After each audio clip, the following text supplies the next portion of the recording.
जय हिंद। तो आज हम लोग पढ़ेंगे विधायिका, केंद्रीय विधायिका। कार्यपालिका, केंद्र और राज्य की कार्यपालिका पढ़ चुके थे। अब हम लोग क्या पढ़ेंगे? अब हम लोग पढ़ेंगे विधायिका। तो विधायिका में पहले केंद्रीय विधायिका पढ़ेंगे। ये विधायिका क्या करती है? ये कानून का निर्माण करती है, कानून निर्माण करती है। ये पहले हम बता चुके हैं। विधायिका का काम क्या है? कानून निर्माण। ये भाग 5 में है। देखिए, केंद्र की कार्यपालिका भी भाग 5 में थी, लेकिन वो अध्याय 1 में थी, ये अध्याय 2 में है। ये अनुच्छेद 79 से 123 के बीच में है। तो केंद्र में जो कानून बनाती है वो कौन बनाती है? संसद। केंद्र में कानून बनाने की संस्था को संसद कहा जाता है। यह कानून बनाने का घर है। इस घर में 2 पार्ट हैं। एक ऊपरी सदन, जिसको राज्यसभा बोला जाता है। एक निचला सदन, जिसे लोकसभा बोला जाता है या जनता का सदन बोला जाता है। तो ये घर का कोई ना कोई मालिक होना चाहिए, तभी घर होगा। तो घर का मालिक राष्ट्रपति है। तो संसद किससे बनी है, ये सवाल पूछा जाता है। राज्यसभा प्लस लोकसभा प्लस राष्ट्रपति। तो राज्यसभा, लोकसभा और राष्ट्रपति को मिलाकर हम लोग क्या बोलते हैं? संसद। अब देखिए, संसद का गठन देखते हैं, अनुच्छेद 79 में है। ठीक। संसद के गठन का मतलब राज्यसभा का गठन कब होता है और राज्यसभा का गठन क्या है और लोकसभा का गठन क्या है। तो कुल सदस्य संख्या राज्यसभा में 250 हो सकती है। ठीक। और लोकसभा में कुल सदस्य संख्या है 552। ठीक। अब इसमें पहले राज्यसभा वाला निपटाते हैं, तब लोकसभा पे आते हैं। राज्यसभा में 250 मेंबर जो हैं, उसमें 12 राष्ट्रपति द्वारा नाम निर्देशित या मनोनीत है। तो जहां चुनाव का विकल्प ना हो वहां नाम निर्देशन होता है। तो 12 सदस्य राष्ट्रपति द्वारा नाम निर्देशित हैं। ये कहां से लिया गया है? ये आयरलैंड से प्रेरित है। कहां से? आयरलैंड से। ये आयरलैंड से लिया गया है नाम निर्देशन। तो राष्ट्रपति 12 सदस्यों का नाम निर्देशन करता है। और कितने चुने जाते हैं? 238 चुने जाते हैं। लेकिन वर्तमान में केवल 233 चुने जा रहे हैं। इस तरह वर्तमान में कुल सदस्य संख्या 245 हो गई। 12 प्लस 233। अब लोकसभा में आइए। लोकसभा अनुच्छेद 81 में है। बताया कि इसमें 552 सदस्य होते हैं। लेकिन यहां एक लोचा है। लोचा यह है कि पिछले वर्ष एक संविधान संशोधन हुआ, 104वां। उसमें अब यह है कि जो राष्ट्रपति 2 एंग्लो इंडियन का मनोनयन करता है, वो मनोनयन समाप्त कर दिया गया। ठीक। तो इस समय कितना हो गई सदस्य संख्या? एक कट-कुट हो गया। अब ये हो गए 550। ठीक। कुल 550 किस संशोधन के द्वारा? 104वें संशोधन द्वारा। 104वें संशोधन से। ठीक।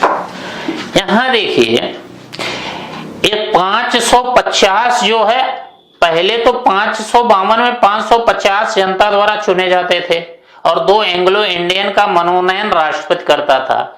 अब ये मनोनयन समाप्त हो गया 104वें संशोधन द्वारा। 104वें संशोधन द्वारा मनोनयन समाप्त हो गया, तो ये 500 सदस्य संख्या बने मौजूद है। तो ये भी कटकुट है। क्यों कटकुट? कि 104वें संशोधन के द्वारा एंग्लो इंडियन का मनोनयन समाप्त हो गया। अब 550 की सदस्य संख्या है। इस 550 में 530 राज्यों से हो सकते हैं और 20 केंद्र शासित प्रदेशों से हो सकते हैं, 20 मेंबर। अब यहां भी एक लोचा हो गया। लोचा ये है कि देखिए, पहले ये पूरे 530 थे, लेकिन अब कश्मीर को केंद्र शासित प्रदेश बना दिया गया। कश्मीर को बांटकर 2 केंद्र शासित प्रदेश हो गए, एक जम्मू और कश्मीर और एक लद्दाख। तो कुल 6 सीटें थी, कुल 6 सीटें थी, तो अब घट गया 524 हो गई है। पहले राज्य था ना जम्मू कश्मीर, तो जब राज्य था तो 530 सीटें थी, अब घट के 524 हो जाएंगी, अभी हुई नहीं है, हो जाएंगी। और ये पहले 13 सीटें थी, अब 6 वो जम्मू कश्मीर वाली बढ़ गई तो 19 हो गई। 5 सीट जम्मू कश्मीर की, 1 सीट लद्दाख की, तो वर्तमान में 19 सीटें हो जाएंगी। ठीक, लेकिन मैक्सिमम कितनी हो सकती हैं? 20। तो पहले 13 थे, अब 19 हो गई, तो कुल सदस्य संख्या कितनी हो गई? एंग्लो इंडियन तो समाप्त कर दो, तो कुल सदस्य संख्या 543 हो गई। 543। तो उम्मीद है ये क्लियर हो गया होगा। और देखिए, आपको एक चीज और बता दें, ये सदस्य संख्या, यह निर्धारण किस पर आधारित है? 1971 की जनगणना पर आधारित। 1971 की जनगणना पर आधारित है, जनगणना पर आधारित है। और सीटों की यह सदस्य सीटों की संख्या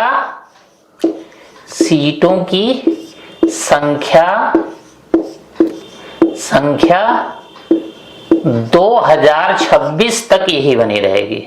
2026 तक यही। ठीक है, ये 84वें संशोधन में कहा गया है, 84 संशोधन। ठीक, पहले ये था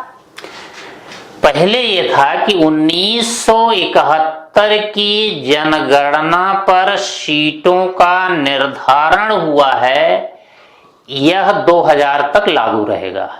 लेकिन अब 2000 वाली तिथि को 2026 कर दिया गया। किस संशोधन के द्वारा? 84वें संशोधन के द्वारा, 84। तो ये क्लियर हुआ होगा। अब राज्यसभा की अवधि और निर्वाचन देखते हैं।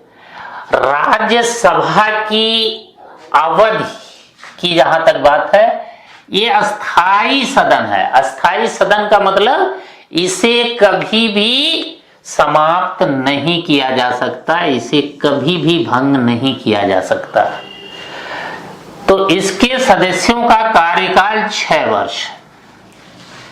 राज्यसभा का कार्यकाल 6 वर्ष नहीं है, सदस्यों का कार्यकाल 6 वर्ष है। और इस तरह से सेटिंग की गई है कि सभी का कार्यकाल एक साथ समाप्त ना हो, नहीं तब तो भंग हो जाएगी। तो इस तरह से सेटिंग है कि सभी का कार्यकाल एक साथ समाप्त ना हो। प्रत्येक 2 वर्ष पर केवल 1/3 सदस्यों का कार्यकाल समाप्त हो और 1/3 सदस्य राज्यसभा में निर्वाचित। तो प्रत्येक 2 वर्ष पर 1/3 सदस्यों की पदावधि समाप्ति होती है और इतने ही नए सदस्यों का चुनाव होता है। अब यहां हमने बताया राज्यसभा में 2 सिस्टम है, एक साहित्य, कला, विज्ञान, समाज सेवा और खेल क्षेत्र की जो बड़ी हस्तियां होती हैं उनमें से राष्ट्रपति 12 सदस्यों का नाम निर्देशन करता है। कितने सदस्यों का? 12 सदस्यों का नाम निर्देशन करता है। ठीक। अन्य सदस्यों का चुनाव होता है और चुनाव कौन करता है? विधानसभा के निर्वाचित सदस्य। विधानसभा के निर्वाचित सदस्यों को क्या कहते हैं? एमएलए। तो जनता एमएलए का चुनाव करती है, यही एमएलए राज्यसभा के सदस्यों का चुनाव करते हैं। ठीक। तो इसका मतलब निर्वाचन अप्रत्यक्ष होता है, जनता सीधे तो चुनती नहीं, पहले एमएलए को चुनेगी, फिर यही एमएलए राज्यसभा के सदस्यों को चुनेंगे। निर्वाचन आनुपातिक प्रतिनिधित्व की एकल संक्रमणी पद्धति से होता है, जैसे राष्ट्रपति का निर्वाचन होता है। ठीक। खुला मतदान होगा डंके के चौक पर कि हम फला को वोट दे रहे हैं, जिसको जो करना है कर ले। ठीक। गुप्त मतदान नहीं होता, खुला मतदान होता है, जिससे खरीद फरोख्त को बढ़ावा ना मिले, इसीलिए ऐसा किया गया है। ठीक। नहीं तो भारत में एक से एक पूंजीपति हैं जो वोट खरीद लेंगे। कितना वोट खरीदना ही है? अरे भाई मान लीजिए उत्तर प्रदेश है, तो उत्तर प्रदेश में कितने विधायक हैं? 403। तो उनको खरीद लें 1-1 करोड़ देके, उनके पास पैसे की क्या कमी है? तो इसीलिए खुला मतदान होता है कि उनके पार्टी वाले जान जाएं कि पार्टी के लोगों को ही वोट दिया है आपने। पूरे देश में किसी भी राज्य से उम्मीदवारी का दावा आप कर सकते हैं। आप उत्तर प्रदेश के हैं, फिर भी असम से लोकसभा राज्यसभा के सदस्य बन सकते हैं। समझ रहे हैं? डॉक्टर मनमोहन सिंह असम से ही राज्यसभा के सदस्य थे। राज्यसभा में जनसंख्या के आधार पर प्रतिनिधित्व दिया जाता है कि हर राज्य का समान प्रतिनिधित्व नहीं है राज्यसभा में। जिस राज्य की जनसंख्या अधिक है उसके उतने ही प्रतिनिधि हैं। और जबकि अमेरिका वगैरह में अमेरिका की सीनेट जो है यहाँ की राज्यसभा के समान है, लेकिन सीनेट में हर राज्य से 2-2 सदस्य आएंगे, चाहे राज्य छोटा हो चाहे बड़ा हो। ठीक। तो ये राज्यसभा के बारे में देखा आपने। अस्थायी सदन है, सदस्यों का कार्यकाल 6 वर्ष है। प्रत्येक 2 वर्ष पर 1/3 सदस्य रिटायर होते हैं, इतने नए सदस्य पद धारण करते हैं। साहित्य, कला, विज्ञान, समाज सेवा और खेल क्षेत्र से राष्ट्रपति कितने सदस्यों का मनोनयन कर सकता है? 12। अन्य सदस्यों का चुनाव कौन करता है? विधानसभा के सदस्य या एमएलए। और निर्वाचन कैसा होता है? प्रत्यक्ष कि अप्रत्यक्ष? अप्रत्यक्ष। कैसे होता है? आनुपातिक प्रतिनिधित्व की एकल संक्रमणी पद्धति से होता है। गुप्त मतदान होता है, खुला। और आप कहीं से भी राज्यसभा के लिए खड़े हो सकते हैं। और राज्यसभा में किस आधार पर प्रतिनिधित्व दिया जाता है? जनसंख्या के आधार पर। अब आइए लोकसभा के बारे में पढ़ते हैं। लोकसभा की अवधि और निर्वाचन। एक यहां और जानना हो तो आप जान सकते हैं कि पहली बार राज्यसभा का गठन हुआ था, ये हुआ था 17 अप्रैल 1952। 17 अप्रैल 1952 में गठन हुआ था इसका पहली बार। ठीक। और लोकसभा के लिए पहला चुनाव 51-52 में हुआ था। तो इसका गठन हुआ था 3 अप्रैल 1952, 3 अप्रैल 1952 को पहली लोकसभा गठित हुई थी। फर्स्ट लोकसभा 3 अप्रैल 1952 को। तो लोकसभा के बारे में देखिए, जनता का सदन बोला जाता है, जनता के प्रतिनिधि इसमें होते हैं। यह कैसा सदन है? अस्थायी सदन है, अस्थायी। 5 वर्ष की अवधि है इसकी, 5 वर्ष की अवधि है, लेकिन अस्थायी सदन है, इसलिए 5 वर्ष के पहले भी राष्ट्रपति महोदय इसका विघटन कर सकते हैं। तो राष्ट्रपति महोदय 5 वर्ष से पहले इसको समाप्त कर सकते हैं। दूसरी बात, 5 वर्ष के बाद भी संसद इसकी अवधि बढ़ा सकती है। संसद अपने एक संकल्प में 1 वर्ष की अवधि बढ़ा सकती है, लेकिन तब जब आपातकाल हो, जब आपातकाल लगा हो तभी अवधि बढ़ा सकती है। एक बार बढ़ाई गई थी श्रीमती इंदिरा गांधी के काल में, 1971 में 5वीं लोकसभा की अवधि बढ़ाई गई थी। अब देखिए, लोकसभा का चुनाव कौन करता है? जनता सीधे करती है, प्रत्यक्ष रूप से। 19 वाले चुनाव में आपने वोट दिया होगा, तो आप सीधे एमपी का चुनाव करते हैं, ठीक। जिस भी उम्मीदवार को सर्वाधिक वोट मिलते हैं, विजय उसी की होती है। मतलब जो सबसे आगे रहता है, विजय उसी की होती है। इसीलिए इसको first past the post system कहते हैं। मतलब जो दूसरों को पछाड़ कर सबसे आगे होता है, जीत उसी की होती है। इसीलिए first past the post system कहा जाता है। आनुपातिक प्रतिनिधित्व की एकल संक्रमणी पद्धति में आपको बताया था, सबसे आगे रहने वाला नहीं जीतता, जिसको निर्वाचन कोटा प्राप्त होता है वही जीतता है। राष्ट्रपति के चुनाव में पढ़ाए नहीं थे, तो जिसको निर्वाचन कोटा प्राप्त होगा मतगणना में वही जीतेगा। सबसे आगे वाला कोई जरूरी नहीं है जीत जाए, ठीक।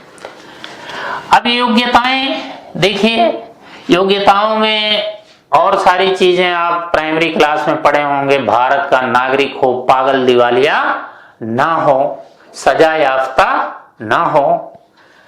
वहां ये सब बातें नहीं लिखे हैं। जो महत्वपूर्ण चीजें हैं वो, अगर आप राज्यसभा के मेंबर बनना चाहते हैं तो आपकी न्यूनतम आयु कितनी होनी चाहिए? 30 वर्ष। यदि आप लोकसभा के मेंबर बनना चाहते हैं तो आयु 25 वर्ष होनी चाहिए, ठीक। तो अभी हमारा ख्याल है राज्यसभा के मेंबर बनने लायक तो नहीं होंगे आप, उस आयु को प्राप्त नहीं किए होंगे। तो पहले अधिकारी बन लीजिए, फिर राज्यसभा का मेंबर बनिएगा, लोकसभा या राज्यसभा का मेंबर बनिएगा। अधिकारी बनने वाली आयु तो पूरी ही कर चुके होंगे, 21 वर्ष। अगला, लाभ के पद पर न हो। लाभ के पद को डिफाइन कौन करेगा? संसद। अनुच्छेद लिख सकते हैं, अनुच्छेद 102, अनुच्छेद 102। लाभ का पद कौन डिसाइड करेगा? संसद करेगी।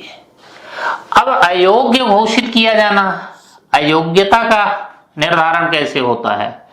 कोई व्यक्ति लाभ के पद धारण करने के कारण अयोग्य हो गया है या अन्य किसी कारण से अयोग्य हो गया है, जैसे शपथ वगैरह नहीं लिया है, तो लाभ का पद धारण करने या अन्य कारण से अयोग्य हो गया है, तो इसका निर्धारण राष्ट्रपति निर्वाचन आयोग की सलाह से करेगा। तो राष्ट्रपति निर्वाचन आयोग की सलाह से आपको अयोग्य घोषित कर देगा। अगर आप दल बदलू हैं, दल बदलू का मतलब कांग्रेस छोड़कर भाजपा में आ गए हैं, तो दल बदल के कारण कोई अयोग्य हो गया है, इसका निर्धारण लोकसभा अध्यक्ष करेंगे, अगर वह लोकसभा का सदस्य है। अगर वह राज्यसभा का सदस्य है तो राज्यसभा के सभापति करेंगे। राज्यसभा का सदस्य है तो राज्यसभा के सभापति करेंगे। हाँ, अब आइए शपथ।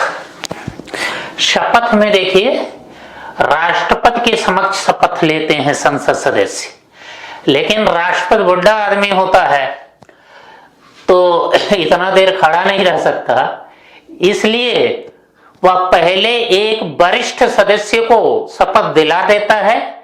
इसी वरिष्ठ सदस्य को प्रोटेम स्पीकर बोलते हैं, फिर यही प्रोटेम स्पीकर शपथ दिलाता है। ठीक, तो लोकसभा के पहले प्रोटेम स्पीकर थे, पहले प्रोटेम स्पीकर पहले प्रोटेम स्पीकर वही थे। कौन? मावलंकर, जीवी मावलंकर, जो पहले लोकसभा अध्यक्ष थे वही प्रोटेम स्पीकर भी थे, जीवी मावलंकर। ठीक, गणेश वासुदेव मावलंकर। पदरिक्त आइए, पदरिक्त कैसे होगा? पद त्याग कर दें, मतलब इस्तीफा दे दें। किसको? लोकसभा का सदस्य है तो लोकसभा अध्यक्ष को इस्तीफा देगा, राज्यसभा का सदस्य है सभापति को इस्तीफा देगा, तो जो सदन का पीठासीन अधिकारी होगा उसी को इस्तीफा दे देगा। शपथ ना लेने पर तब भी सदस्य पदरिक्त समझा जाएगा कि इनकी वैकेंसी खाली हो गई, ये चले गए। दो सदनों के लिए चुने जाने पर, मान लीजिए कोई सदस्य लोकसभा या राज्यसभा दोनों के लिए चुन लिया जाता है या विधानसभा के लिए चुन लिया जाता है, तो एक सदन में उसका पदरिक्त माना जाएगा। ठीक, और कैसे पदरिक्त माना जाएगा? बिना बताए लगातार 60 दिन तक संसद के अधिवेशनों से गायब रहे। बिना बताए लगातार 60 दिन तक संसद के अधिवेशनों से गायब रहें तो ये माना जाएगा कि इनको इस पद की जरूरत नहीं है और उनका पद रिक्त हो जाएगा। अब आइए संसद की बैठक, ये अनुच्छेद 85 में है, अनुच्छेद 85 में है। पहली बैठक जो हुई थी, ये भी जानकारी ले लीजिए। पहली बैठक संसद की ये 13 मई 52 को हुई थी, 13 मई 1952। ठीक, पहली बैठक 13 मई 1952 को हुई थी। तो बैठक में 4 चीजें हैं: आहूत करना, सत्रावसान करना, विघटन करना, स्थगन करना। आहूत करने का मतलब बुलाना, तो संसद की बैठक कौन बुलाते हैं? ये राष्ट्रपति महोदय बुलाएंगे। ठीक, सत्रावसान करने का मतलब छुट्टी करना, बैठक को समाप्त करना, ये कौन करेंगे? राष्ट्रपति करेंगे। विघटन का मतलब लोकसभा का, राज्यसभा का विघटन होता नहीं, लोकसभा का विघटन होता है, तो लोकसभा का विघटन ये राष्ट्रपति करेंगे। और जब संसद में शोर शराबा हो तो अनुशासन स्थापित करने के लिए जो सदन का पीठासीन अधिकारी होगा, जैसे लोकसभा अध्यक्ष या उपाध्यक्ष, सभापति या उपसभापति, वो स्थगन देगा 1 घंटे के लिए, आधे घंटे के लिए, ये तो आप सुने होंगे। तो देख लीजिए, बैठक के लिए कोरम या गणपूर्ति कितनी होनी चाहिए? सदन की कुल सदस्य संख्या का 1/10। मतलब राज्यसभा की बैठक तभी होगी जब 250 का 1/10, मतलब 25 सदस्य कम से कम उपस्थित रहें, और उसमें 550 का 1/10, कम से कम 55 सदस्य उपस्थित रहें। ठीक, सत्रावसान की अधिकतम अवधि 6 माह होगी, मतलब 2 सत्रों के बीच की अवधि, 2 बैठकों के बीच की अवधि कम से कम ज्यादा से ज्यादा 6 माह होगी। इसका मतलब वर्ष में कम से कम 2 बैठक या 2 सत्र आयोजित करना अनिवार्य है। वैसे हमारी परंपरा 3 सत्रों की बन गई है। आपने सुना होगा बजट सत्र, मानसून सत्र, शीतकालीन सत्र, ये 3 सत्र होते हैं संसद के, 3 बैठकें होती हैं। और यहाँ लिखा है सदन में शोर शराबा होने पर अनुशासन स्थापित करने के लिए पीठासीन अधिकारी स्थगन दे देता है, वही जो आपको बताए थे। अब संसदीय विशेषाधिकार एक इसमें है, अनुच्छेद 105 में है। तो विशेषाधिकार मतलब विशेष अधिकार है इनको। कौन कौन? एक व्यक्तिगत विशेषाधिकार, दूसरा सामूहिक विशेषाधिकार। व्यक्तिगत विशेषाधिकार मतलब हर संसद सदस्य को ये अधिकार रहेगा, ये जो व्यक्तिगत विशेषाधिकार है, इसमें गिरफ्तारी से छूट है। अधिवेशन के 40 दिन पहले, 40 दिन पहले, संसद के अधिवेशन के 40 दिन पहले और 40 दिन बाद तक गिरफ्तार उन्हें नहीं किया जा सकता। दिन बाद तक उन्हें गिरफ्तार नहीं किया जा सकता। अब कहीं डकैती करेंगे, कहीं किसी को गोली मार देंगे, तब तो गिरफ्तार ही किया जाएगा, लेकिन इजाजत लेनी पड़ेगी अध्यक्ष की। तो 40 दिन पहले 40 दिन बाद अधिवेशन के उसे गिरफ्तार नहीं किया जाएगा। साक्षी बनने से छूट होगी, मतलब उसको गवाह बनने से छूट होगी। कोई आयोग, कोई समिति उसे गवाही देने के लिए मजबूर नहीं कर सकता। विचार एवं अभिव्यक्ति की स्वतंत्रता होगी। संसद के भीतर जो भी बोलना चाहे वो बोल सकते हैं, लेकिन उनके बोलने पर दो मर्यादाएं होंगी। एक, संसद की जो आचरण संहिता है उसका उल्लंघन नहीं कर सकते। संसद की आचरण संहिता होती है कि भाई इस दायरे में आपको बोलना है, इस दायरे में आपको रहना है, उसके विरुद्ध नहीं जा सकते। ये अनुच्छेद 118 में है। और न्यायाधीश के आचरण पर टीका टिप्पणी नहीं कर सकते, 121 में है। हाँ, जब न्यायाधीश को हटाने की प्रक्रिया चल रही हो तब तो कर सकते हैं, सामान्य काल में नहीं कर सकते। सामूहिक विशेषाधिकार देखिए कि सामूहिक विशेषाधिकार का मतलब यह है सभी को सामूहिक रूप से मिलेगा। जब जो संसद में कार्रवाइयां होती हैं, जो संसदीय कदाचार होता है, कोई ऊँघ रहा है, कोई फोटो देख रहा है हीरो हीरोइन की, तो इन संसदीय कार्रवाइयों और कदाचारों का प्रकाशन बिना संसद की इजाजत के अगर मीडिया वाले करते हैं तो संसद उनको दंडित कर सकती है। ठीक है, मान लीजिए कोई हीरो हीरोइन की फोटो देख रहा है और संसद में कार्रवाई चल रही है, उससे कोई मतलब नहीं है, और कोई मीडिया वाला दिखा दिया है, तो संसद उसे मीडिया वाले को दंडित कर सकती है। मतलब एक तो चोरी, दूसरा सीना चोरी वाला ये विशेषाधिकार है। समझ गए? अब संसद के पीठासीन अधिकारी। पीठासीन अधिकारी का मतलब जो संसद की अध्यक्षता करेंगे। राज्यसभा का अध्यक्ष सभापति होगा, अगर ये नहीं रहेगा उपसभापति, अगर ये भी नहीं रहेगा तो वरिष्ठ सदस्यों का पैनल बना दिया जाता है। करीब 6 सदस्य होते हैं उस पैनल में, तो वो बारी बारी से अध्यक्षता करते हैं, सभापति और उपसभापति के न रहने पर। यही चीज यहां है कि लोकसभा अध्यक्ष अध्यक्षता करेगा, नहीं रहेगा तो उपाध्यक्ष, वो भी नहीं रहेगा तो वरिष्ठ सदस्यों के पैनल का कोई सदस्य, इसमें भी 6 होते हैं। इसके अलावा लोकसभा और राज्यसभा के अपने अपने सचिवालय होते हैं। सचिवालय का मतलब सचिव का आलय, सचिव का घर, इसका अधिकारी महासचिव होता है। तो सचिवालय का काम यही होता है कि जो कार्रवाई वगैरह होती हैं उनका लेखांकन करता है। ठीक, लिखा पढ़ी वाला काम। तो ये जो राज्यसभा का सचिवालय है वो सभापति के अधीन काम करेगा, और जो लोकसभा का सचिवालय है वो लोकसभा अध्यक्ष के अधीन काम करेगा। अब इन अधिकारियों के बारे में थोड़ा थोड़ा जान लीजिए। ये सभापति का पद पदेन पद है।